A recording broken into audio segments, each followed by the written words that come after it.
Absolutely, it's related to that. Business acumen so we communicate better with stakeholders. Yeah, Rex, that's exactly right. And Rex is referring to conversations that we are having in the Discord. Let me bring that up. So this is our Discord channel for today, not for today, for Data Science with Dennis. We have 67, wow, 67 members in the Discord.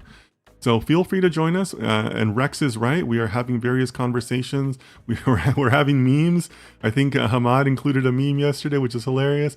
So yeah, we are definitely having those different conversations. And you are right. You are correct, Rex. It is similar to that business acumen that we talked about.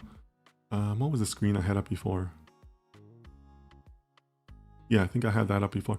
But you are welcome to join us in the Discord for that. It pays to take extra business courses, extra communication courses in your studies, right?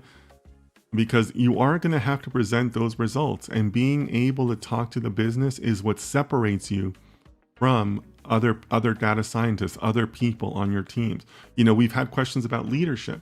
I think that good communication is what moves you up into leadership, right? If you're able to talk to the business and talk to them in plain language, well, guess what? When they have project ideas or they have needs in the future, you're going to be the one they come to first, because you're the one who speaks English on the team, right? You're not the tech speak guy.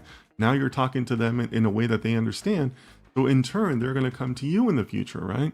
So lots of value in being able to understand the business side and be able to talk with them, right?